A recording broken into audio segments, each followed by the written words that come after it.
आज हम मूल वाचन की श्रृंखला में ठकुरी बाबा लेकर प्रस्तुत हुए हैं। इसका पूरा पाठ हम लोग एक ही बैठक में पढ़ेंगे और लगभग 33 पृष्ठों की यह कृति है, जिसमें कल्पवास के दौरान महादेवी वर्मा जी ठकुरी बाबा से मिली थी और वहाँ पर क्या घटनाएं घटित होती हैं या फिर उन्होंने जो रेखा चित्र ठकुरी बाबा का चित्रित किया है वो बहुत ही मर्मस्पर्शी है। और आप देखेंगे कि किस प्रकार से भक्तिन और साथ में ठकुरी बाबा और महादेवी वर्मा की भेंट वार्ता में क्या क्या बातचीत हो रही है। तो चलिए शुरू करते हैं आज का यह अध्याय।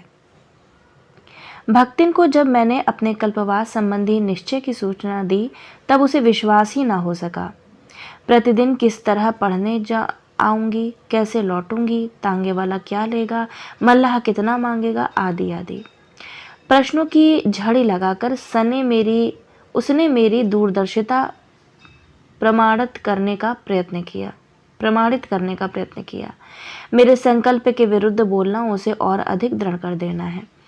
इसे भक्तिन जान चुकी है, पर जीव पर उसका वश नहीं। इसी से अपने प्रश्नों की अजस्त्र वर्षा में भी मुझे अविचलित देखकर वह मुंह बिचकाकर कह उठी, कल्पवास की उम्र आई तब ओहो हुई जाई, का एक दिन सब नेम धर्म समाप्त करे की प्रतिज्ञा है।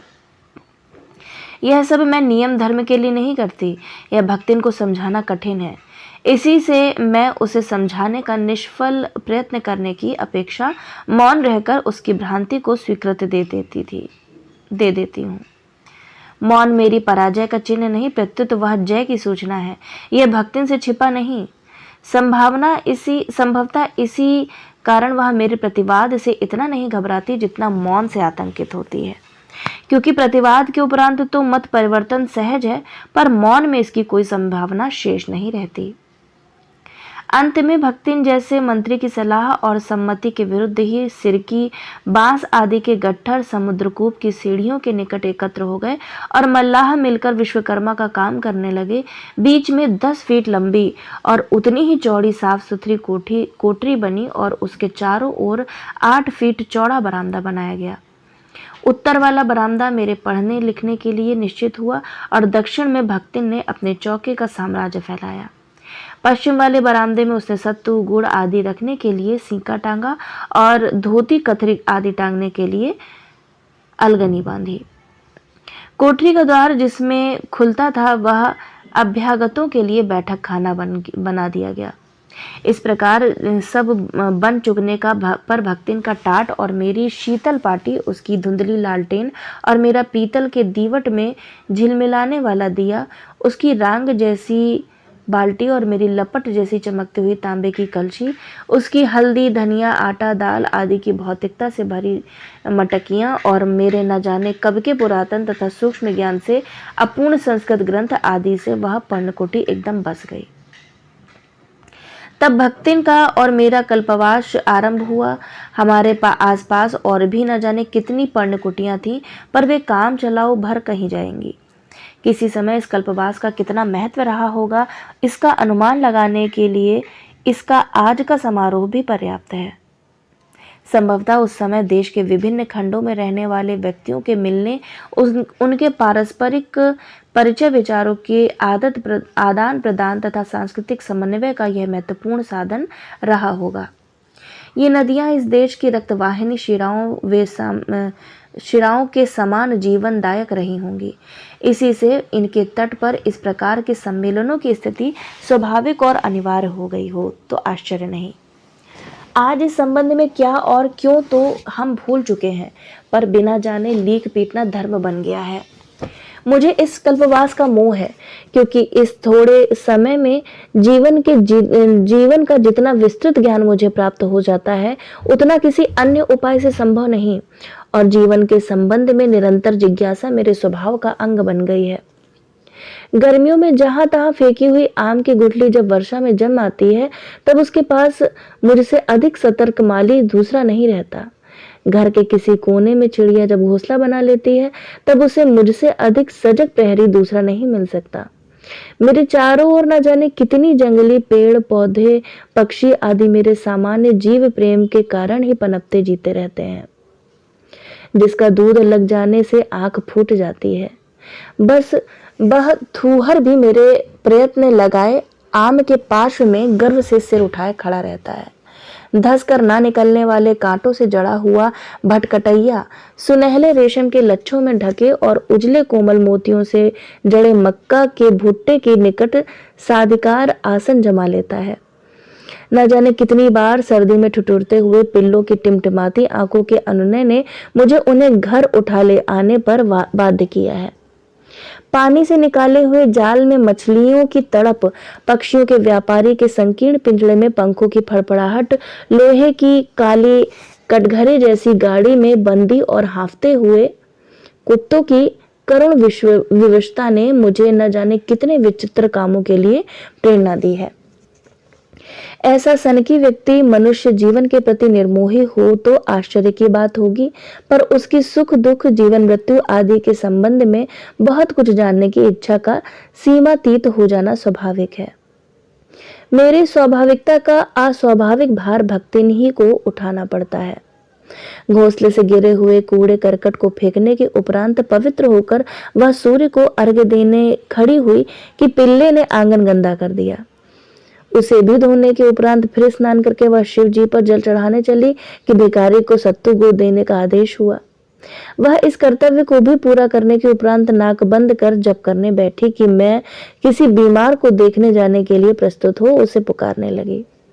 जीवन की ऐसी अव्यवस्था में भी वह उलाहना देना नहीं जानती। हाँ, कभी कभी ओंठ सिकोड़ कर गंभीरता का अभिनय करती हुई वह कह बैठती है का ई विद्या का कैनो इम्थान नाहिन बा होत में हमहु बुढ़ोती माँ एक ठो सर्टिफिकेट पाए जाए तो और का। अपनी कर्तव्य परायणता के लिए सर्टिफिकेट न पा सकने पर भी भक्तिन उसका महत्व जानती है। इसी कारण साधारण सी बीमारी में भी चिंतित होती है।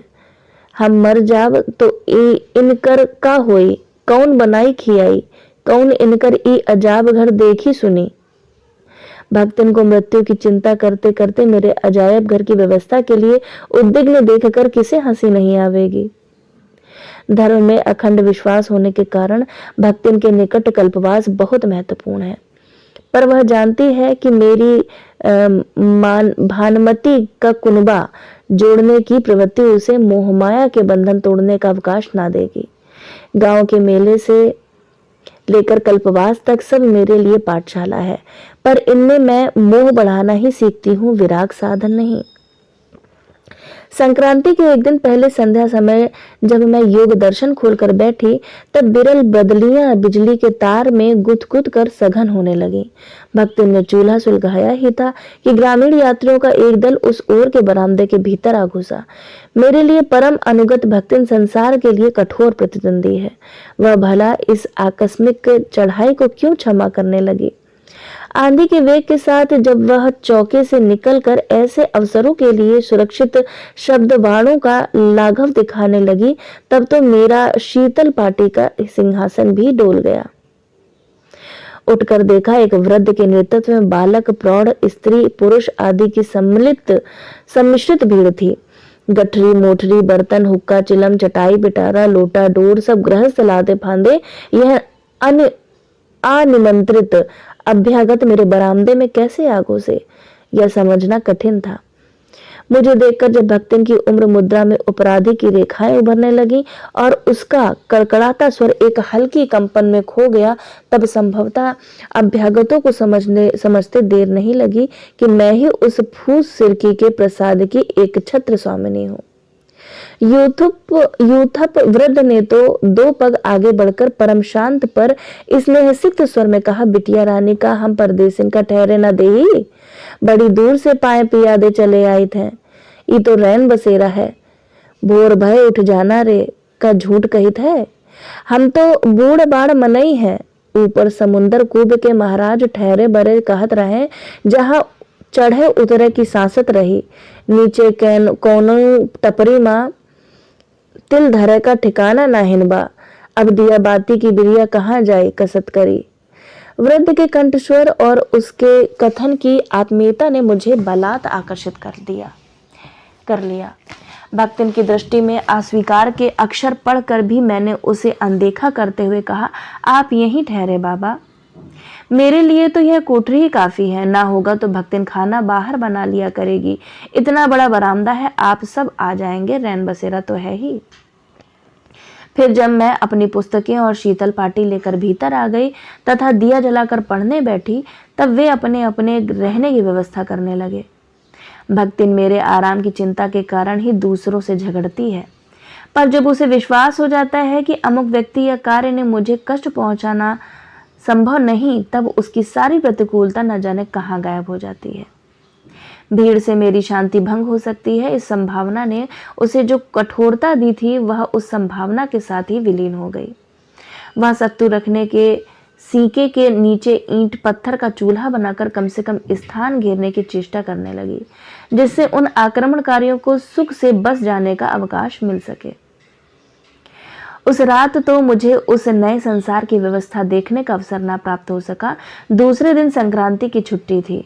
मुझ में इतनी आधुनिकता नहीं कि स्नान न करूं, और इतनी पुरातनता भी नहीं कि भीड़ के धक्कम धक्के में स्नान का पुण्य लूटने जाऊं। इंपॉर्टेंट वक्तव्य।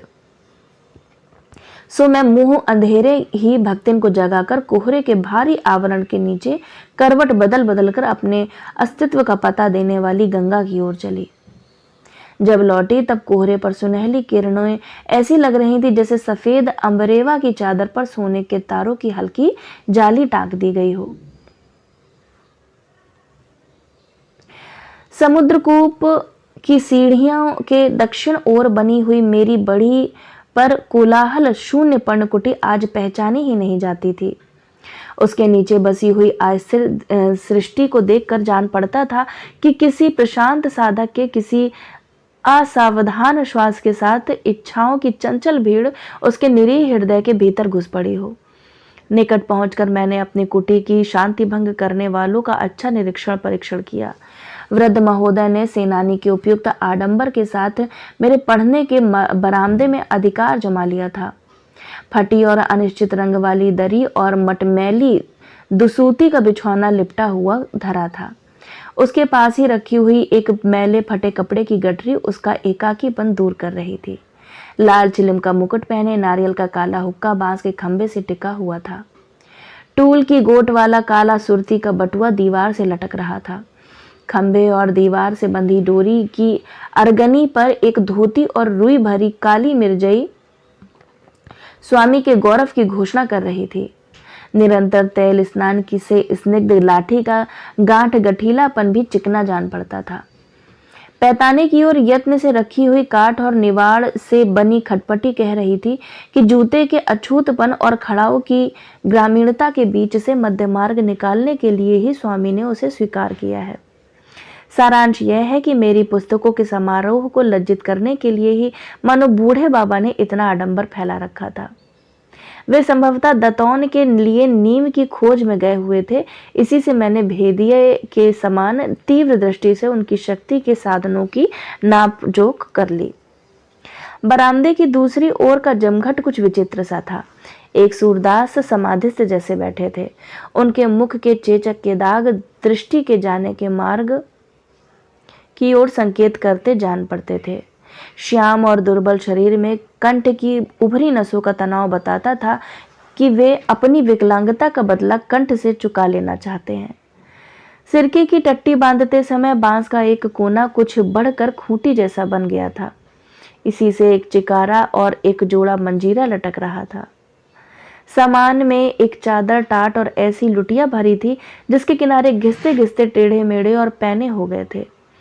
टाट की सीमा से बाहर वीरासन से विराजमान और तिलक छाप से पांडित्य की घोषणा करते हुए एक प्रौढ़ एक रंगीन पिटारी खोले हुए थे।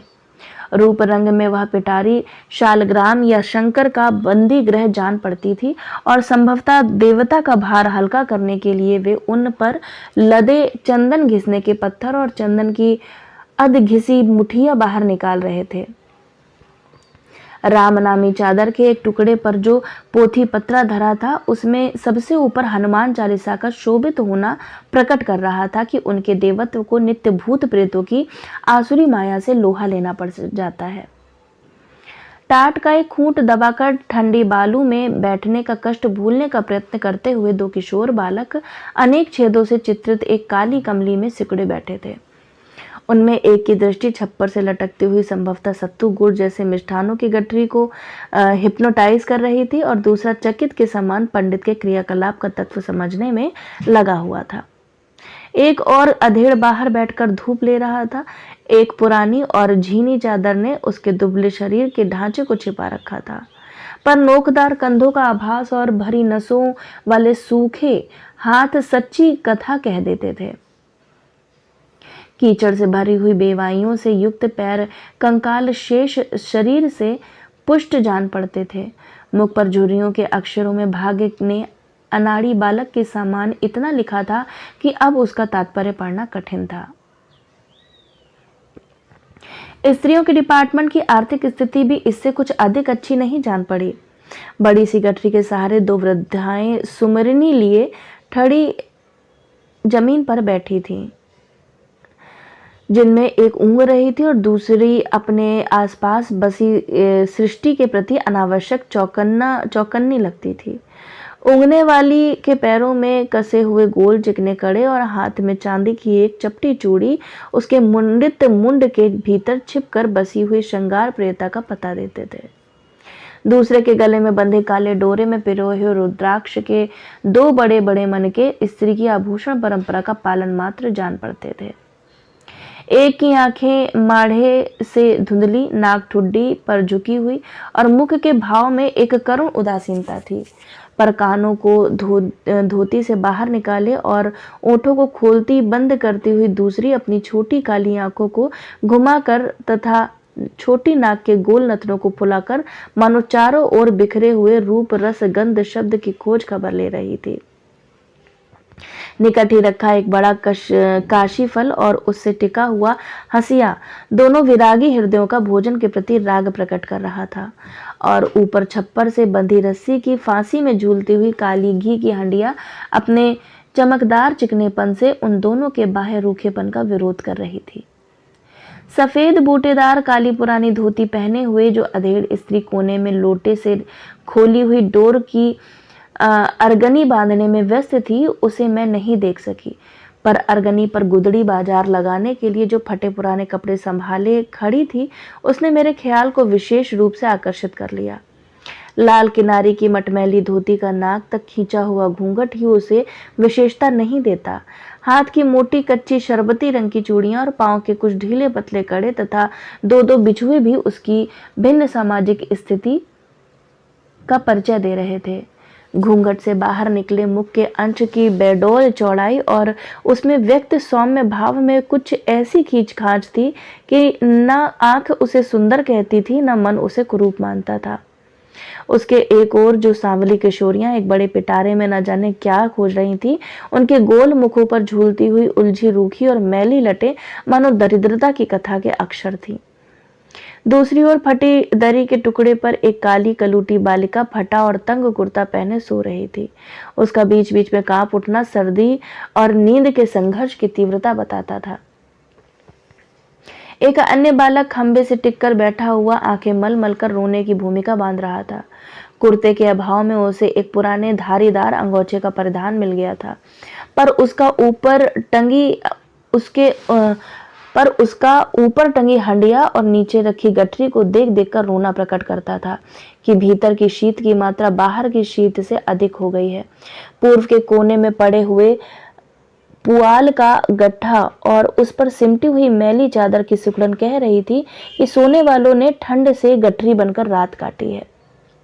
एक श्यामांगनी युवती बाहर बालू में गड्ढे खोद खोद कर चूल्हे बनाने में लगी थी।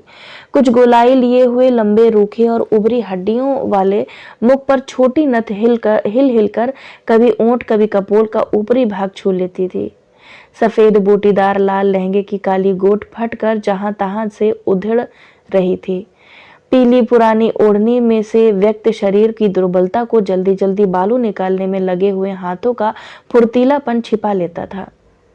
भक्तिन दो उंगलियां ओंठ पर स्थापित कर विस्मय के भाव से बड़बड़ाई, अरे मोर बप्पई, सगर मैं भैला तो यही सिकल आवा है, अजाब घर छाड़ के दूसर मेला को देखे जाई। उस पर एक क्रोधपूर्ण दृष्टि डालकर मैं अभ्यागतों से संभाषण का बहाना सोच ही रही थी कि घूंघट वाली के सहज स्वर ने मुझे चौंका दिया। पा लागी दीदिया, आपका तो हम परिचय बड़ा कष्टदीन है। पा लागन के उत्तर में क्या कहा जाए यह मेरी नागरिक प्रगल्भता भी ना बता सकी। इसी से मैंने नहीं कष्ट काहे का, जगह की कमी से आप ही लोगों को तकलीफ हुई कहकर शिष्टाचार की परंपरा का जैसे पालन किया। फिर मैं अपनी कोठरी की व्यवस्था में लग गई और भक्तिन मोटे चावल और मूंग की दाल की खिचड़ी मिलाकर और काले तिल के लड्डू लेकर दान परंपरा की रक्षा करने गई। वहां से लौटकर उसने खिचड़ी चढ़ाई। खाने के समय भक्तिन को दिक करना मुझे अच्छा लगता है, क्योंकि इसके अतिरिक्त और किसी भी अवसर पर वह मेरी खुशामद नहीं कर सकती, उल्टे 10-5 सुनाने को कमर कसे प्रस्तुत रहती है। गुड़ में बंधे काले तिल के लड्डू बहुत मीठे होने के कारण मैं नहीं खाती। इसी से भक्तिन मेरे निकट मोदकम समर्पयामी को अनुष्ठान पूरा करने के लिए सफेद तिल धो कूटकर और थोड़ी चीनी मिलाकर लड्डू बना लेती है। इस बार कल्पवास की गड़बड़ी में भक्तिन घर के देवता से अधिक महत्व बाहर के देवताओं को दे बैठी। मेले में देवताओं का 3 से 33 कोटि हो जाना स्वाभाविक हो गया, अतः भक्तिन के लिए भी कुछ नहीं बच सका। घर की यह स्थिति भाप कर ही मुझे कौतुक सूझा और मैंने बहुत गंभीर मुद्रा के साथ कहा, मेरे लिए लड्डू लाओ। किंतु भक्तिन की उद्विग्नता देखने का सुख मिलने के पहले ही कल का परिचित कंठस्वर सुन पड़ा। बिटिया रानी का हमहू आय सकित है। मैं तो छूत पाक मानती ही नहीं और भक्तिन अपनी बटलोई सहित कोयले की मोटी रेखा के भीतर सुरक्षित थी। इधर निकल आइए बाबा, सुनकर वृद्ध दोनों हाथों में दोने संभाले हुए सामने आ खड़े हुए।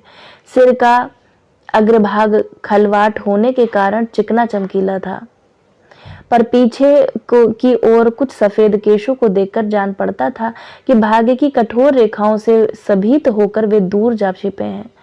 छोटी आंखों में विषाद, चिंतन और ममता का ऐसा सम्मिश्रित भाव था जिसे एक नाम देना संभव नहीं। लंबी नाक की दोनों ओर खिंची हुई गहरी रेखाएं दाढ़ी में विलीन हो जाती थीं। ओठों में व्यक्त भावुकता को विरल मूछें छिपा लेती थीं और मुख की असाधारण चौड़ाई को दाढ़ी ने साधारणतया दे डाली थी। सघन दाढ़ी में कुछ लंबे सफेद बालों के बीच में छोटे काले बाल ऐसे लगते थे जैसे चांदी के तारों में जहां तहां काले डोरे उलझकर टूट गए हों। इस फूटते के कारण शरीर की दुर्बलता और कुछ झुक कर चलने के कारण लंबाई पर ध्यान नहीं जाता था। नंगे पांव और घुटनों तक ऊंची धोती पहने जो मूर्ति सामने थी वह साधारण ग्रामीण वृद्ध से अधिक विशेषता नहीं रखती। बूढ़े बाबा मेरे लिए तिल का लड्डू, घी, आम के अचार की एक फांक और दही लाए थे। आरुचि के कारण घी रहित और पथ्य के कारण मिर्च, अचार आदि के बिना ही मैं खिचड़ी खाती हूँ। यह अनेक बार कहने पर भी वृद्ध ने माना नहीं और मेरी खिचड़ी पर दानेदार घी और थाली में एक और अचार रख दिया। दही का दोना थाली से टिका कर अनुनय के स्वर में कहा, तनिक सा चीखो तो बिटिया रानी, का पढ़े लिखे मनई यह खाए के जियत हैं। उस दिन से उन अभ्यागतों से मेरे विशेष परिचय का सूत्रपात हुआ, जो धीरे धीरे साहचर्य जनित स्नेह में परिणत होता गया। मुझे सवेरे 9 बजे सूझी की इस भूसी से इस पार आना पड़ता था और वहां से तांगे में यूनिवर्सिटी। अकेले आना जाना अच्छा न लगने के कारण मैं भक्तिन को भी इस आवागमन का आनंद उठाने के लिए बाध्य कर देती थी। जब तक मैं लौटने के लिए स्वतंत्र होती तब तक भक्तिन नारद के समान या तो तांगे वाले की आत्मकथा सुनकर उसकी भूलों पर निर्णय देती या अन्य परिचितों के यहाँ घूम फिर कर संसार की समस्याओं का समाधान करती रहती। सवेरे आने की हड़बड़ी में खाने पीने की व्यवस्था ठीक होना कठिन था और लौटने पर जलपान का प्रबंध होने में भी कुछ विलंब हो ही जाता था। मेरी असुविधा को उन ग्रामीण अतिथियों ने कब और कैसे समझ लिया यह मैं नहीं जानती, पर मेरी पर्णकुटी में पैर रखते ही जलपान के लिए विविध पर सर्वथा नवीन व्यंजन उपस्थित होने लगे। फूल के बड़े कटोरे में बाजरे का दलिया और दूध, छोटी थाली में सत्तू, गुड़िया, पुए, रंगीन डलिया में मुरमुरे, चने या भुने शकरकंद आदि के रूप में जो जलपान मिलता था उसे पंचायती कहना चाहिए, क्योंकि सभी व्यक्ति अपने अपने चौके में से मेरे लिए कुछ न कुछ बचाकर सीके पर रख देते थे। एक साथ इतना सब खाने के लिए मुझे जीवन की ममता छोड़नी होगी, यह बार बार समझाने पर भी उनमें से कोई मानता ही नहीं था। का दीदिया ई ना चखी है, बिटिया रानी छुई भर देती तो हमार जियरा अस सिहाय जात। दीदिया जीभ में पैर तनिक धर लेती तो ई सब अकारथ न जात। आदि अनुरोधों को सुनकर यह निश्चय करना कठिन हो जाता था कि किसे अस्वीकृति के योग्य समझा जावे। निरुपाय चना गुड़ से लेकर बाजरे के पुए तक सब प्रकार के ग्रामीण व्यंजनों से मेरी शहराती रुचि का संस्कार होने लगा। जलपान के समारोह के उपरांत वे सब संध्या स्नान, गंगा में दीपदान आदि के लिए तट पर जाते और मैं उत्सुक और जिज्ञासु दर्शक के समान उनका अनुसरण करती।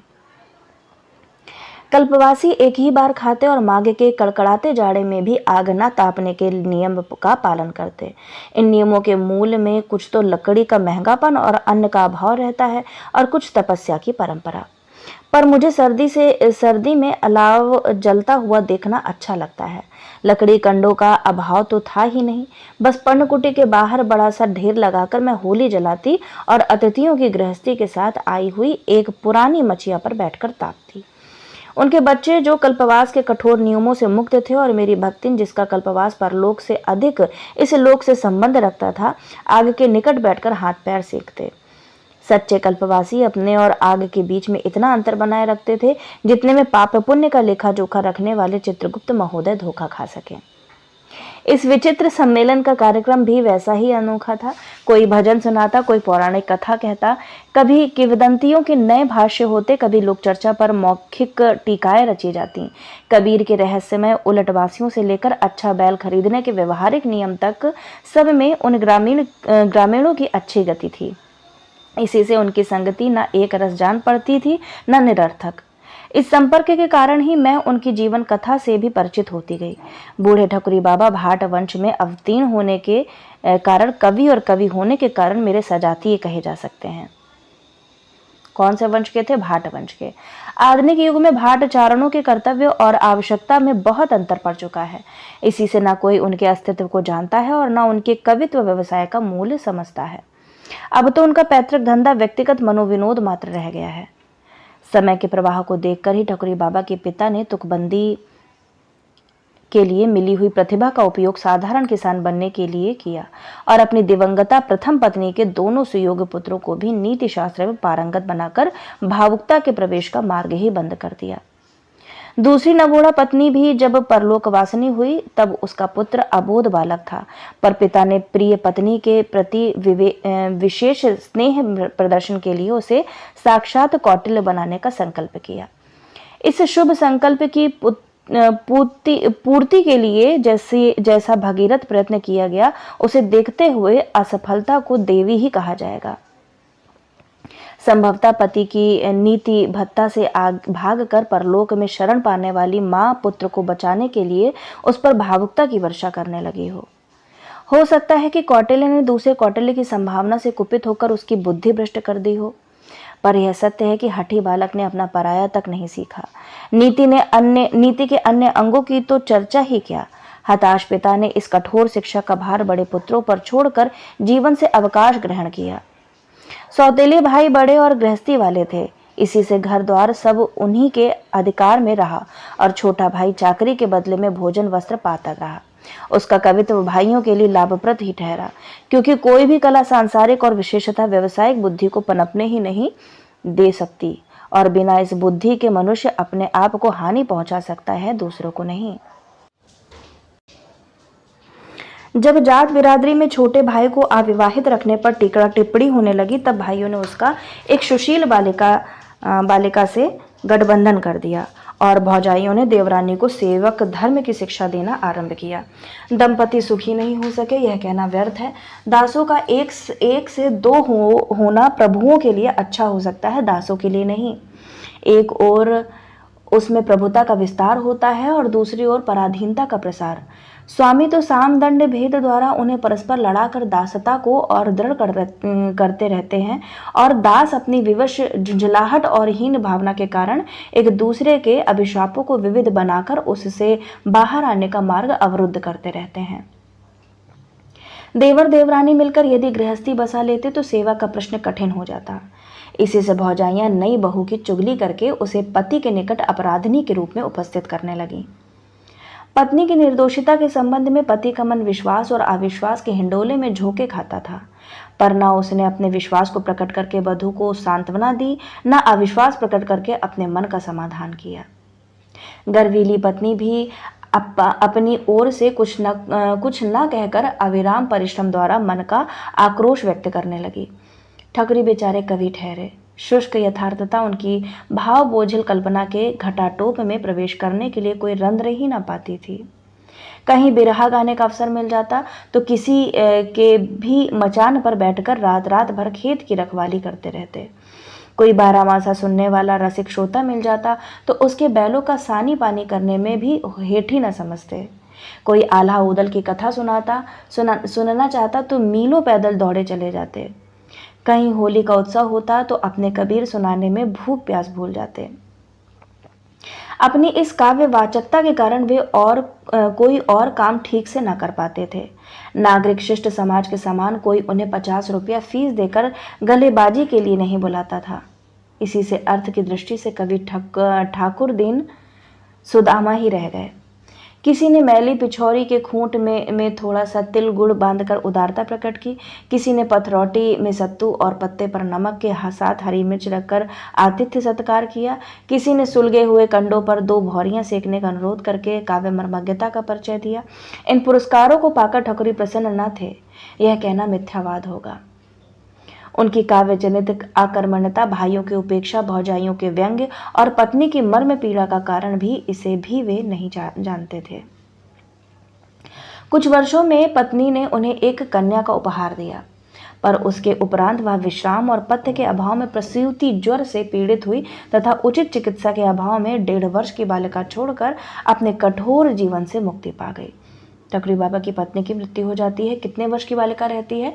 1.5 वर्ष की। ठकुरी उसी रात आल्हा सुना कर लौटे थे।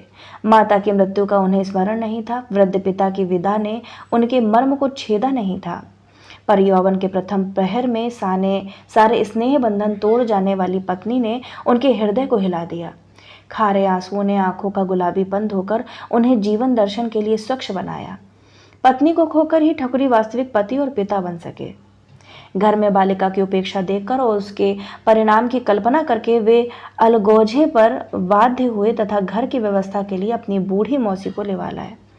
पर कन्या की देखरेख वे स्वयं करते थे। आल्हा उदल की कथा के प्रेमी पिता की बेला विनोद के समय उनके कंधे पर चढ़ी हुई घूमती थी और काम के समय पीठ पर बंधी हुई उनके काम की निगरानी करती थी। किसी के हंसने पर ठकुरी कह देते कि जब मजदूर माँ अपने बच्चे को लेकर काम करती है तब पिता के ऐसा करने में लजाने की कौन बात है। बेला के लिए तो वही बाप है और वही माँ। बालिका जब 6-7 वर्ष की हुई तब ठकुरी किसी काव्य प्रेमी सजातीय के सुशील पर मातृप्रतिहीन भतीजे को ले आए और बेला की सगाई करके भाभी जमाता को अपना कामकाज सिखाने लगे। भाग्य संभवतः इस देहाती कवि से रुष्ट था। इसी से शिक्षा समाप्त होते ही भाभी जामाता के चेचक निकल आई। वह बच तो गया, पर एक आंख के लिए संपूर्ण सृष्टि अंधकारमय हो गई और दूसरी में इतनी ज्योति शेष रही कि ठोस संसार भाप का बदला सा दिखाई पड़ने लगा। ठोस संसार भाप का बादल सा दिखाई पड़ने लगा। पिता ने कन्या की इच्छा जाननी चाहिए, पर वह हट में महोबे की लड़ाई की उस बेला के समान निकली जिसने पिता के बाग में लगे चंदन की चिता पर ही सती होने का प्रण किया था। बेला ने बचपन के साथी को छोड़ना नहीं चाहा और इस प्रकार ठकुरी बाबा वचन भंग के पातक से बच गए। अब कवि ससुर, उसकी बूढ़ी मौसी, अंधा दामाद और रूपसी बेटी एक विचित्र परिवार बनाए बैठे हैं। कौन कौन था नोट कर लीजिएगा। कवि ससुर, उसकी बूढ़ी मौसी, अंधा दामाद और रूपसी बेटी एक विचित्र परिवार बनाए बैठे हैं। ससुर ने जामाता को भी काव्य की पर्याप्त शिक्षा दे डाली है। जब ठकुरी चिकारा बजाकर भक्ति के पद गाते हैं तब वह खंजड़ी पर 2 उंगलियों से थपकी देकर तान संभालता है। बूढ़ी मौसी तन्मयता के आवेश में मंजीरा झनकार देती हैं और भीतर काम करती हुई बेला की गति में एक थिरकन भर जाती है।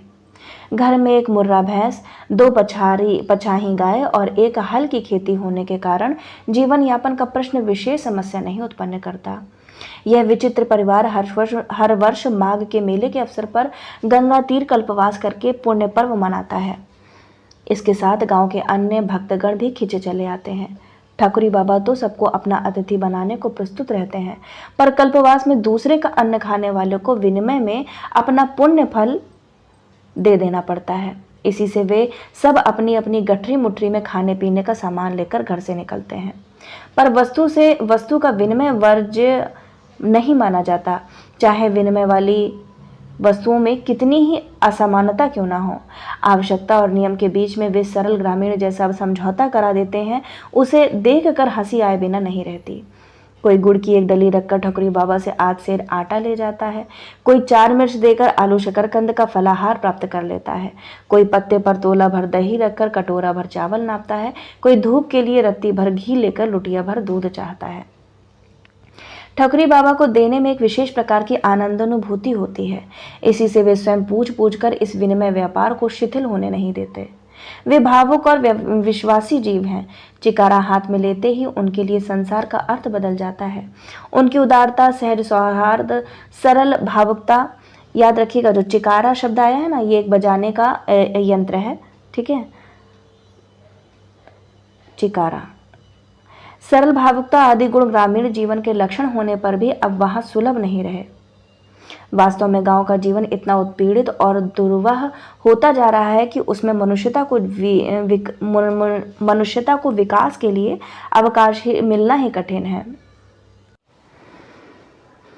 सदा के समान इस वर्ष भी ठकुरी बाबा के दल में विविधता है। भोजन की व्यवस्था के लिए बालू खोदकर चूल्हे बनाती हुई लोक चिंतारत बेटी चिकारा, मंजीरे और डफली आदि की पृष्ठभूमि के साथ स्वप्न दर्शन में अचल जमाता और घी की हंडिया, काशीफल आदि के बीच में बैठकर लोक और परलोक की समस्या सुलझाती हुई मौसी से ठकुरी बाबा का कुटुंब बना है।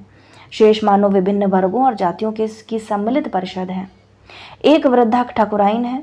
पति के जीवन काल में वे परिवार में रानी की स्थिति रखती थी, परंतु विधवा होते ही जेठौते ने निसंतान काकी से मत देने का अधिकार भी छीन लिया। गांव के नाते वे ठकुरी की बुआ होती थी। कौन? जो विधवा ठकुराइन है वो ठकुरी की बुआ लगती थी। इसी से पुण्य कमाने के अवसर पर वे उन्हें साथ लाना नहीं भूलते। दूसरी एक सहुआइन भी है, एक ठकुराइन है, एक सहुआइन है, जिनके पति गांव की तेली बालिका को लेकर कलकत्ते में कर्तव्य पालन कर रहे हैं। मतलब तेली बालिका को लेकर कलकत्ते में चले गए दूसरी शादी करके। विवाहित जीवन के डबल सर्टिफिकेट के समान 2-2 बिछुए पहनकर और नाक तक खींचे घूंघट में वधु वंश की मर्यादा को सुरक्षित रखकर वे परचून की दुकान द्वारा जीवन यापन करती हैं। कौन? सहुआइन। हर माघ में वे अपने 2 किशोर बालकों के साथ आकर कल्पवास की कठोरता सहती हैं और कमर तक जल में खड़ी होकर भावी जन्मों में साहू जी को पाने का वरदान मांगती हैं। पति ने इनका इहलोक बिगाड़ दिया है, अब उसके अतिरिक्त किसी और की कामना करके वे परलोक नहीं बिगाड़ना चाहती। तीसरा एक विदुर काछी है, ठीक है। कौन कौन हो गया? 3 लोग हो गए, एक ठकुराइन, एक सहुआइन, दूसरा विदुर काछी। किसी के खेत के टुकड़े में कुछ तरकारी बोकर किसी की आम की बागिया की रखवाली करके अपना निर्वाह करता है। उसकी रखवाली 3 पुत्रियों की भेंट दे चुकी थी, मतलब 3 पुत्रियां खत्म हो चुकी थी। चौथा भेंट दे चुकी थी, मतलब 3 पुत्रियां थीं। चौथा पुत्र उपहार देने के अवसर पर वह संसार के सभी आदान प्रदानों से छुट्टी पा गई, मतलब उसकी भी मृत्यु हो जाती है। रात दिन कठोर परिश्रम करके भी उसे प्रायः भूखा सोना पड़ता है। विदुर काछी की कितनी बिटिया थी? यही प्रश्न कहो आ जाए। 3 बिटिया थी और 1 बेटा था, ठीक है, याद रखिएगा। 3 पुत्रियां और चौथा पुत्र, और वो स्वयं मृत्यु लोक को प्राप्त हो जाती है। रात दिन कठोर परिश्रम करके भी उसे प्रायः भूखा सोना पड़ता था। चौथी बार पुत्र जन्म के उपरांत घर में थोड़ा चावल ही मिल सका। बड़ी लड़की ने उसी का भात चढ़ा दिया। भात यदि माँ खा लेती तो बच्चे भूखे सोते। इसी से उसने चावल पसा कर माड़ स्वयं पी लिया और भात उनके लिए रख दिया। उसी रात वह सन्निपातग्रस्त हुई और तीसरे दिन नवजात पुत्र के साथ ही उसके जीवन की कठिन तपस्या समाप्त हो गई। मतलब खाने पीने को नहीं था, इसी वजह से वो मृत्यु को प्राप्त हो जाती है। पिछले वर्ष काछी आम के पेड़ पर से गिर पड़ा, तब से न वह सीधा खड़ा हो सकता है और न कठिन परिश्रम के योग्य है। दोनों किशोरी बालिकाएं कभी सहुआइन भौजी के कंडे पाथ कर, कभी पंडिताइन का घर लीप कर कुछ पा जाती हैं, पर छोटी बालिका पिता के गले की फांसी हो रही है। ठकुरी बाबा के भरोसे ही वह अपनी 3 जीवों की सृष्टि लेकर कल्पवास करने आता है, पर गंगा माई से वह मांगता क्या है, इनका अनुमान लगाना कठिन है। चौथे ब्राह्मण दंपति हैं। गवई गांव की यजमानी का कामधेनु नहीं है कि पंडित जी मेहनती मांग लेते, पर कहीं कथा बाँचकर और कहीं पुरोहिती करके वे आजीविका का प्रश्न हल कर लेते हैं। विधाता ने जाने कैसा षड्यंत्र रचकर उन्हें पुण्य नामक नरक से उबारने वाले को अवतार नहीं लेने दिया, पर पंडित जी अपनी स्तुतियों द्वारा गंगा को गदगद करके बेचारे चित्रगुप्त का लेखा जोखा व्यर्थ कर देना चाहते हैं। पंडिताइन भी अच्छी है, पर संतान के लिए इतनी लंबी प्रतीक्षा ने उनकी आशा की माधुर्य में वैसी ही खटाई उत्पन्न कर दी है जैसी देर से रखे हुए दूध के फट जाने पर स्वाभाविक है। पति के पूजा पाठ का खटराग पंडिताइन को फूटी आंख नहीं सुहाता। इसी से वह कभी चंदन का मुठिया नाज में गाड़ देती हैं, कभी सुमरनी मोखे में छिपा आती हैं और कभी पोथी पत्रा अपनी पिटारी में बंद कर रखती हैं। एक ममेरी विधवा बहन का देहांत हो जाने पर पंडित बालक भांजे को आश्रय देने के लिए बाध्य हो गए। तो उनकी एक बहन थी, उनका देहांत हो गया था, उनका एक बालक था बहन का, तो उसको आश्रय देना पड़ा। तब से वही महाभारत की द्रौपदी बन गया है। उससे पुत्र का भाव भरने के स्थान पर और अधिक रिक्त होता जा रहा है। अपना होता तो कहना मानता, अपना रक्त होता तो अपनी ममता करता आदि का अर्थ बालक की अबोधता देखकर समझ में नहीं आता। वह बेचारा इन सिद्धांत वाक्यों को केवल चकित विस्मित भाव से सुनता रहता है, क्योंकि अपने पराये की परिभाषा अभी तक उसने सीखी ही नहीं है। जैसा वह माँ के जीवन काल में था वैसा ही आज भी है। अब अचानक वह मामी को इतना क्रोधित कैसे कर देता है, यह प्रश्न उसके मन को जब मथ डालता है तब वह फूट फूट कर रो उठता है। इस विचित्र साम्राज्य के साथ मैंने माघ का महीना भर बिताया। कौन से महीना बिता रही थी कल्पवास के दौरान? माघ का महीना। अतः इतने दिनों के संस्मरण कुछ कम नहीं है, पर इनमें एक संध्या मेरे लिए विशेष महत्व रखती है। मैं अधिक रात गए तक पढ़ती रहती थी। इसी से मेरा वह अतिथि वर्ग भजन कीर्तन के लिए दूसरे कल्पवासियों की मंडली में जा बैठता था। एक दिन ठकुरी बाबा ने स्नेह भरी शिष्टता के साथ कहा कि एक बार अपनी कुटी में भी भगत हो तो अच्छा है। मैं कोलाहल से दूर रहती हूँ, इसी से भजन कीर्तन में सम्मिलित होना भी मेरे लिए सहज नहीं होता। पर उस दिन संभवतः कुतूहलवश ही मैंने उनका निमंत्रण स्वीकार कर लिया। दिन निश्चित हो गया। माघी पूर्णिमा के पहले आने वाली त्रयोदशी रही होगी। सवेरे कुछ मेघखंड आकाश में एकत्र हो गए थे, पर संध्या की सुनहली आभा के खर प्रवाह में वे धारा में पड़े नीले कमलों के समान बहकर किसी अज्ञात कूल से जा लगे। संध्या स्नान और गंगा में दीपदान करके वे सब कुटी के बरामदे में और बाहर बालू पर एकत्र हो गए। पंडित जी ने पूजा के लिए एक छोटे गमले में मिट्टी भरकर तुलसी रोप दी थी। उसी को बीच में स्थापित करके बालू का एक छोटा सा चबूतरा बनाया गया। फिर बूढ़ी मौसी के पिटारे में रखी हुई द्वारकाधीश की ताम्रमयी छाप, पंडित जी की रंगीन काठ की डिबिया के बंदी शालग्राम, ठकुराइन बुआ के चांदी के जलहरी में विराजमान महादेव जी, ठकुरी बाबा का पुराने फ्रेम और टूटे शीशे में जड़ा हुआ राम पंचायतन का चित्र, सूर के हाथ में लड्डू लिए पीतल के बाल मुकुंद और सहुआइन भौजी के पास पति की स्मृति के रूप में रखे हुए मिट्टी के गणेश सब उसी चबूतरे पर प्रतिष्ठित हो गए। मतलब भगवान जी को सारे जिनके पास जो भगवान थे वो सजा दिए गए। जान पड़ता था भक्तों ने अपने देवताओं को भी सम्मेलन के लिए बाध्य कर दिया है। बैठने में भी व्यवस्था की कमी नहीं दिखाई दी। खुले बरामदे में मेरे लिए आसन बिछा था। दाहिनी ओर दोनों बूढ़ियां और उनसे कुछ हट कर सहुआइन और पंडिताइन बैठी थीं। बाईं ओर बच्चों की पंक्ति थी, जिसे सर्दी से बचाने के लिए सहुआइन ने अपनी दसूती चादर खोलकर उड़ा दी थी। देवताओं के सामने पंडित जी पुरानी पोथी खोले विराजमान थे। उनसे कुछ हटकर ठकुरी बाबा चिकारे की खूंटी ऐंठ रहे थे और उनके गीत की हर कड़ी ठीक ठीक सुनने के लिए सटकर बैठा हुआ जमाता गोद में रखी खंजड़ी पर ममता से उंगलियां फेर रहा था। काछी काका इन दोनों से दूर फटी चादर में सिकुड़े हुए थे। झुकी हुई पीठ के कारण ऐसा जान पड़ता था मानो बालू के कड़ों में कुछ पड़ रहे हैं। 10-5 और ऐसे ही कल्पवासी आ गए थे। धूप लाना, आरती के लिए फूलबत्ती बनाना, घी निकालना आदि काम बेला के जिम्मे थे। अतः वह फिरकनी के समान इधर उधर नाच रही थी। भक्तों ने तुलसा महारानी नमो नमो गाया और पंडित जी ने पूजा का विधान समाप्त किया। तब तांबे के पंच पात्र और आचमनी से गंगाजल और तुलसी दल बांटा गया। गंगाजल भक्त मंडली पर छिड़क कर पंडित देवता ने कुछ शुद्ध कुछ अशुद्ध संस्कृत में गंगा के महात्म्य का पाठ किया। फिर उच्च स्वर में रामायण का वह अवतरण गाया जिसमें श्री राम जानकी लक्ष्मण गंगा पर करते हैं। श्रोतागण में अधिकांश को वह अवतरण कंठस्थ होने के कारण कथावाचक का स्वर अन्य स्वरों की समष्टि में डूबकर अपना बेसुरापन छिपा सका। तब गौरी गणेश की वंदना से गीत सम्मेलन आरंभ हुआ। यह कहना कठिन होगा कि उनमें कौन सुंदर गाता था, पर यह तो स्वीकार करना ही होगा कि सभी के गीत तन्मयता के संचार में एक से प्रभु विष्णु थे। कबीर, सूर, तुलसी और जैसे महान कवियों से लेकर अज्ञातनामा ग्रामीण टुकड़ों तक के पद उन्हें स्मरण थे। एक जो कड़ी गाता था उसे सबका संवेद स्वर दोहरा देता था।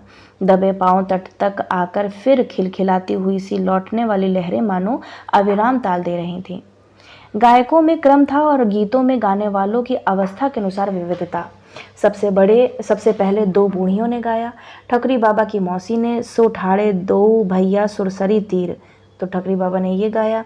तीर पार से लखन पुकारे केवट लायो नैया सुरसरी तीर। इंपॉर्टेंट है ये, नोट कर लीजिएगा इसको।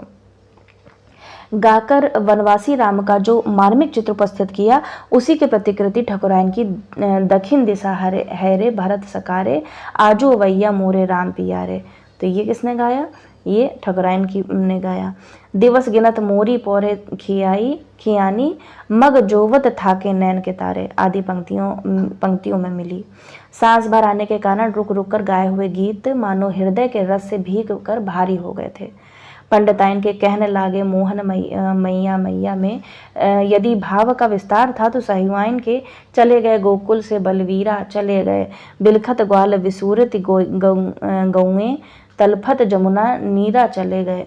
मैं अभाव की गहराई सुनाए बिना गुजर न होई, कह कह कर गवाए हुए काछी काका के मन मगन भाया तब क्या बोले मैं। यदि तन्मयता की सिद्धि थी तो अंधे युवक के सुधी ना बिसरे मोहि श्याम तुम्हारे दर्शन की में स्मृति की साधना थी। तो ये जितने भी पंक्तियां आ रही है ना, सब नोट कर लीजिएगा, इंपॉर्टेंट है। ठकरी बाबा ने खास कर कुछ कंठ साफ करने के उपरांत आंख मूंद कर गाया। क्या गाया? खेले लागे आंगन में कुंवर कन्हैया हो, बाले लागे मैया नी को खोटो बल भैया हो, खटरस भोग उन्हीं नहीं भावे रामा, मैया माखन रोटी खवावे ले बलैया हो, साला दुसाला मन ही नहीं मावे रामा, हंस के कारी कमरी उड़ावे उनकर मैया हो, लेके भौरा चकई खेल नहीं जावे रामा, मांगे दे दे लकुटी में घेरी लावो गैया हो। कृष्ण के जीवन में साधारण व्यक्ति को क्यों इतना अपनापन मिलता है, इस प्रश्न का जो उत्तर उस दिन सहज ही मिल गया उसका अन्यत्र मिलना कठिन होगा। स्वर, रेखाएं और रंग भी प्रत्यक्ष कर सकते हैं, यह उनकी गीत लहरी की चित्रमयता से प्रत्यक्ष हो गया। बूढ़े से बालक तक सबको एक ही स्पंदन, एक ही पुलक और एक ही भाव बांधे हुए था। कितनी देर तक उन्होंने क्या क्या गाया यह बताना संभव नहीं, क्योंकि जब अंतिम आरती ने इस सम्मेलन की समाप्ति की सूचना दी तब मैं मानो नींद से जागी। थोड़ी देर में सब बरामदे में अपना अपना बिछौना ठीक करके लेट गए, किंतु मैं अपनी कोठरी में पीतल की दीवट में जलते हुए दिए के सामने बैठकर कुछ सोचती रह गई। सहुआइन ने पहले बाहर में से झांका, फिर एक पैर भीतर रखकर विनीत भाव से जो कहा उसका आशय था कि अब दिए को विदा कर देना चाहिए, उसकी माँ राह देखती होगी। हंसी मेरे होठों तक आकर रुक गई। जब इनके लिए सब कुछ सजीव है तब ये दीपक की माँ की और उसकी प्रतीक्षा की कल्पना क्यों ना करे। बुझाए देती हूँ कहने पर सहुआइन ने आगे बढ़कर आंचल की हवा से उसे बुझा दिया। बेचारी को भय था कि मैं शहतारी शिष्टाचारहीनता के कारण कहीं फूंक से ही ना बुझा बैठूं। कितनी देर तक मैं अंधकार में बैठकर सोचती रही यह स्मरण नहीं, पर जब मैं कुटी के बाहर आकर खड़ी हुई तब रात ढल रही थी। निस्तब्धता से भीगी चांदनी हल्की सफ़ेद रेशमी चादर की तरह लहरों में सिमटी और बालू में फैली हुई थी। मेरी पर्णकुटी के 2 बरामदे चांदनी से धुल से गए थे। उनमें ठंडी जमीन, चादर, पुआल आदि पर जो सृष्टि सो रही थी, उसके बाह्य रूप और हृदय में इतना अंतर क्यों है? यही मैं बार बार सोचती रही थी। उनके हृदय का संस्कार, उनकी स्वाभाविक शिष्टता, उनकी रस विदग्धता, उनकी कर्मठता आदि का क्या इतना कम मूल्य है कि उन्हें जीवन यापन की साधारण सुविधाएं तक दुर्लभ ना हो जावें? उन मानव हृदयों में उमड़ते हुए भाव समुद्र की जो स्पर्श मधुर तरंग मुझे छू भर गई थी, उसी की स्मृति मेरे मानस पट पर न जाने कितने विरोधी चित्र आंकने लगी। कितने ही विराट कवि सम्मेलन, कितने ही अखिल भारतीय कवि गोष्ठियां मेरी स्मृति की धरोहर हैं। मन ने कहा, खोजो तो उनमें कोई इससे मिलता हुआ चित्र, और बुद्धि प्रयास में थकने लगी। सजे हाल ऊंचे मंच, माला विभूषित सभापति मेरे स्मृति में उदय हुआ है। उनके इधर उधर देवदूतों के समान विराजमान कविगण रूप और मूल्य दोनों में अपूर्व थे। कोई फर्स्ट क्लास का किराया लेकर थर्ड की शोभा बढ़ाता हुआ आया था, कोई अपने कार्यवश पहले ही से उस नगर में उपस्थित था, पर थोड़ा समय वहां बिताने के लिए इतनी फीस चाहता था जिसमें आना जाना और आवश्यक कार्य संपन्न होने के उपरांत भी कुछ बच सके। किसी ने अपने काव्य की महार्घता बढ़ाने के लिए अपनी गलेबाजी का चौगुना मूल्य निश्चित किया था। मूल्य से जो महत्ता नहीं व्यक्त हो सकी, वह वेशभूषा में प्रत्यक्ष थी। किसी के नए सिले सूट की अंग्रेजियत, तांबुल राग की स्वदेशीयता में रज्जित होकर निखर उठी थी। किसी का चीनांशुक का लहराता हुआ भारतीय परिधान सिगरेट की धूमेल खाओं में उलझ कर रहस्यमय हो रहा था। किसी के सिर के खड़े बाल अमामी से संगमूसा के चमकीले फर्श की भांति उत्पन्न करते थे। किसी की सिल्की शैम्पू से धुली सीधी लटों का कृत्रिम कुंजन विधाता पर मनुष्य की विजय की घोषणा करता था। कुछ प्राचीनतावादियों की कमी निर्निमेष खुली आंखें और कभी मीलित पलकें प्रकट करती थी कि काव्य रस में विश्वास न होने के कारण उन्हें विजया से सहायता मांगनी पड़ी है। इन आश्चर्य पुत्रों के सामने श्रोतागणों की जो समष्टि थी, वह मानो उनके चमत्कारवाद की परीक्षा लेने के लिए एकत्र हुई थी। कचहरी में गवाहों की पुकार के समान नामों की पुकार होती थी। कवियों में जो कोई मुस्कुराता, कोई लजाता, कोई आत्मविश्वास से छाती फुलाता हुआ आ गया था, कोई पंचम, कोई षडज, कोई गांधार, कोई सब स्वरों के अभाव में एक सानुनासिकता के साथ कलाबाजियों में काव्य को उलझा कर श्रोताओं के सामने उपस्थित करता और वाह के लिए सब और गर्दन घुमाता। उनके इतने कर्तव्य पर भी दर्शक चमत्कृत होना नहीं जानते थे। कहीं से आवाज आती, कंठ अच्छा नहीं है, कोई बोल उठता, भाव भी बताते जाइए, किसी ओर से सुनाई पड़ता, बैठ जाइए। कोई धृष्ट श्रोता कवि से किसी उच्छृंखल श्रृंगारमयी रचना को सुनाने की फरमाइश करके महिलाओं की पलकों का झुकना देखता। कभी भी हार न मानने की शपथ लेकर बैठते हैं। वह नहीं सुनना चाहते तो इसे सुनिए, यह मेरी नवीनतम गति है, ध्यान से सुनिए। आदि आदि कहकर वे पंडों की तरह पीछे पड़ जाते हैं। दोनों ओर से कोई भी ना अपनी हार स्वीकार करने को प्रस्तुत होता है और ना दूसरे को हारने का निश्चय बदलना चाहता है। कभी कभी 8-8 घंटे तक यह कवायद चलती रहती है, पर इतने दीर्घ समय में ऐसे कुछ क्षण भी निकालना कठिन होगा जिसमें कवि का भाव श्रोता में अपनी प्रतिध्वनि जगा सका हो और दोनों पक्ष बाजीगर और तमाशबीन का स्वांग छोड़कर काव्यानंद में एकत्व प्राप्त कर सके हों। कवि कहेगा ही क्या यदि उसकी इकाई सबकी इकाई बनकर अनेकता नहीं पा सकी, और श्रोता सुनेंगे ही क्या यदि उन सबकी विभिन्नताएं कवि में एक नहीं हो सकी। जब यह समारोह समाप्त हो जाता है, तब सुनने वाले निराश और सुनाने वाले थके हुए से लौटते हैं। उन पर काव्य का सात्विक प्रभाव कितना कम रहता है, इसे समझने के लिए उन सम्मेलनों का स्मरण पर्याप्त होगा जिनसे लौटने वालों में कतिपय व्यक्ति संगीत व्यवसायिनियों के गान से मन बहलाने में नहीं हिचकते। भाव यदि मनुष्य की क्षुद्रता, दुर्भावना और विकृतियां नहीं बहा पाता, तब वह उसकी दुर्बलता बन जाता है। इसी से स्नेह, करुणा आदि के भाव हृदय की शक्ति बन सकते हैं और द्वेष, क्रोध आदि के दुर्भाव उसे और अधिक दुर्बल स्थिति में छोड़ जाते हैं। ग्रामीण समाज अपने रस समुद्र में व्यक्तिगत भेद बुद्धि और दुर्बलताएं सहज ही डुबा देता है। इसी से इस भाव स्नान के उपरांत वह अधिक स्वस्थ रूप प्राप्त कर सकता है। हमारे सभ्यता दर्पित शिष्ट समाज का काव्यानंद छिछला और उसका लक्ष्य सस्ता मनोरंजन मात्र रहता है। इसी से उसमें सम्मिलित होने वालों की भेद बुद्धि, एक दूसरे को नीचा दिखलाने के प्रयत्न और व्यक्तिगत विषमताएं और अधिक विस्तार पा लेती हैं। एक वह हिंडोला है जिसमें ऊंचाई नीचाई का स्पर्श भी एक आत्मविस्मृति में विश्राम देता है। दूसरा वह दंगल का मैदान है जिसका सम धरातल भी हार जीत के दांव पेचों के कारण सतर्कता की श्रांति उत्पन्न करता है। अपने इन सम्मेलनों की व्यर्थता का मुझे ज्ञान था, पर उसमें छिपी कदर्थना की अनुभूति उसी दिन सुलभ हो सकी। उसके कुछ वर्षों के उपरांत तो वह स्थिति इतनी दुर्वाह हो उठी कि मुझे शिष्ट सम्मेलनों से विदा ही लेनी पड़ी। ख्याति के मध्याह्न में कवि के लिए अपने प्रशंसकों और अपने बीच में ऐसा दुर्भेद्य पर्दा डाल देना सहज नहीं होता। उस सरल जीवन की सात्विकता ने यदि दूसरे पक्षी की कृत्रिमता इतनी कठिन रेखाओं में न आंक दी होती तो मेरा विद्रोह इतना तीव्र न हो पाता। विशेषतः ऐसा करना तब और भी कठिन हो जाता है जब आडंबर के साथ अर्थ भी उपस्थित हो, क्योंकि अर्थ ही इस युग का देवता है। कवि अपनी श्रोता मंडली में किन गुणों को अनिवार्य समझता है, यह प्रश्न आज नहीं उठता, पर अर्थ की किस सीमा पर वह अपने सिद्धांतों का बोझ फेंक कर नाच उठेगा, इसका उत्तर सब जानते हैं।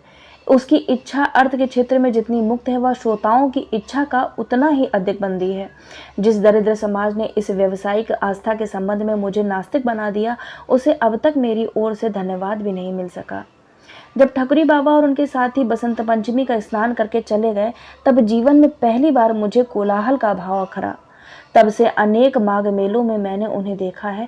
कितनी ही बार नाव पर या तट पर उनकी भगत का आयोजन हुआ, कितनी ही बार उन्होंने खिचड़ी, बाजरे के पोहे आदि व्यंजनों से मेरा सत्कार किया और कितनी ही बार अपने जीवन का आख्यान सुनाया। मैंने उनसे अधिक सहृदय व्यक्ति कम देखे हैं।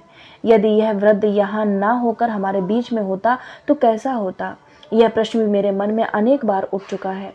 पर जीवन के अध्ययन ने मुझे बता दिया है कि इन दोनों समाज का अंतर मिटा सकना सहज नहीं। उनका बाह्य जीवन दीन है और हमारा अंतर जीवन रिक्त। बहुत इंपॉर्टेंट है। उनका बाह्य जीवन दीन है और हमारा अंतर जीवन रिक्त। उस समाज में विकृतियां व्यक्तिगत हैं, पर सद्भाव सामूहिक रहते हैं। इसके विपरीत हमारी दुर्बलताएं समष्टिगत हैं, पर शक्ति व्यक्तिक मिलेगी। ठकुरी बाबा अपने समाज के प्रतिनिधि हैं, इसी से उनकी सहृदयता व्यक्तिक विचित्रता ना होकर ग्रामीण जीवन में व्याप्त सहृदयता को व्यक्त करती हैं। हमारे समाज में उनकी दो ही स्थितियां संभव थीं। यदि उनमें दुर्बलताओं का प्राधान्य होता तो वे इस समाज का प्रतिनिधित्व करते, और यदि शक्ति का प्राधान्य होता तो अपवाद की कोटि में आ जाते। इधर 2 वर्ष से ठकुरी बाबा माघ मेले में नहीं आ रहे हैं। कभी कभी इच्छा होती है कि सैदपुर जाकर खोज करूं, क्योंकि वहां से 33 मील पर उनका गांव है। देखो यहाँ पर आ गया। तो उनका गांव का नाम क्या है? सैदपुर है। और जो कल्पवास, जहाँ पर वो कल्पवास के लिए गई थी, तो वहाँ से मेला कितना दूर था? तो 33 मील दूर था उनका गांव।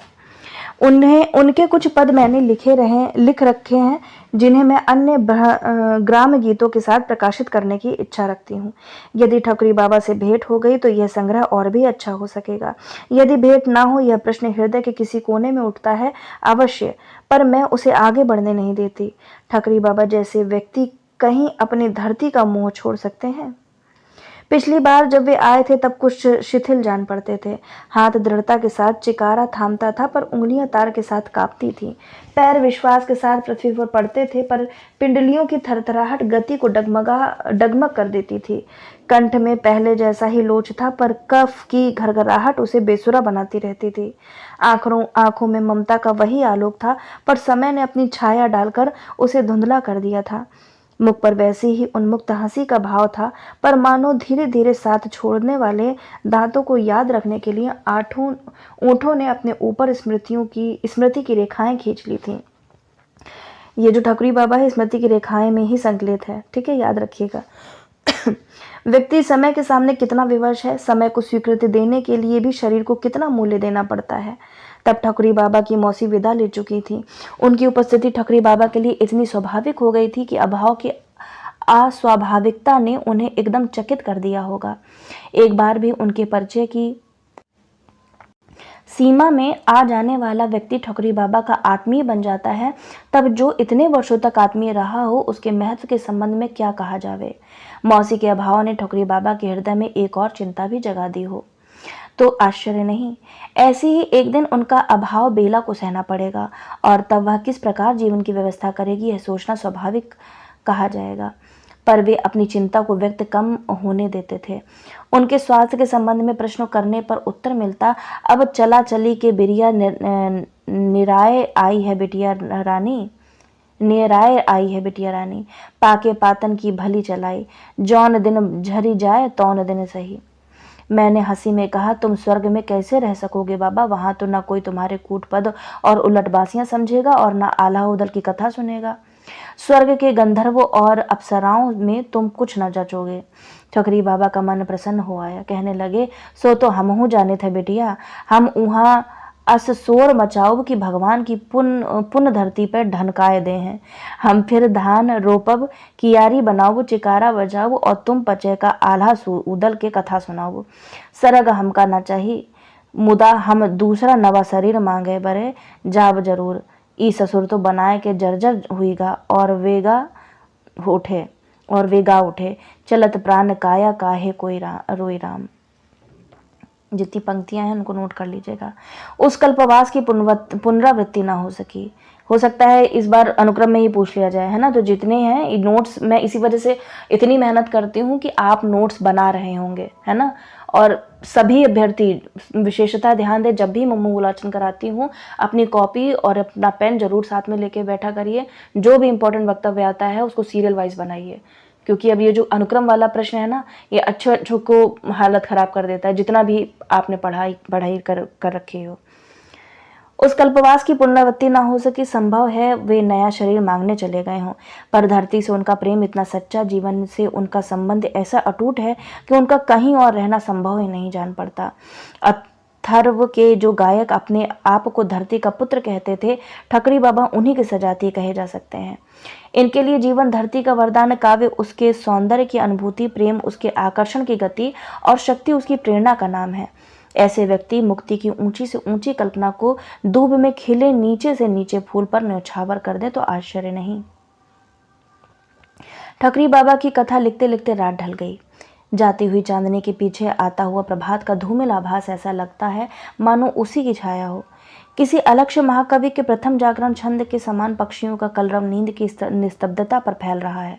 रात की गहरी निस्पंद नींद से जागे हुए वृक्षों के दीर्घ निश्वास के समान समीर बह रही है। और ऐसे समय में मेरी स्मृति ने मुझे भी किसी अतीत काल के प्रभात में जगा दिया है। जान पड़ता है ठकुरी बाबा गंगा तट पर बैठकर तन्मय भाव से प्रभाती गा रहे हैं। जागी कृपा निधान पंछी बन बोले। अपने प्रभाती से वे किसे जगाते हैं यह कहना कठिन है। तो यहाँ पर ठकुरी बाबा का संस्मरणात्मक रेखाचित्र समाप्त होता है। आशा करती हूँ आपको यह रेखाचित्र समझ में आया होगा, अच्छा भी लगा होगा। और कैसा लगा यह महादेवी वर्मा जी का रेखाचित्र बताइएगा। अपने कोई भी सुझाव हो, कोई भी प्रश्न हो या फिर कोई भी सलाह हो तो स्वागत है आपका। और बताइएगा ज़रूर कि यह वीडियो कैसा लगा। मुझे तो बहुत अच्छा लगा। ठकुरी बाबा का जो चित्र उन्होंने उकेरा है वो ऐसा सच में लग रहा था कि हमारे ही सजातीय कवि कहे जा सकते हैं, है ना। जैसे हमारे ही साथ में कोई रहा हो। ठीक है, तो मिलते हैं एक ऐसे ही नई रचना के साथ में। तब तक सभी का आभार एवं धन्यवाद।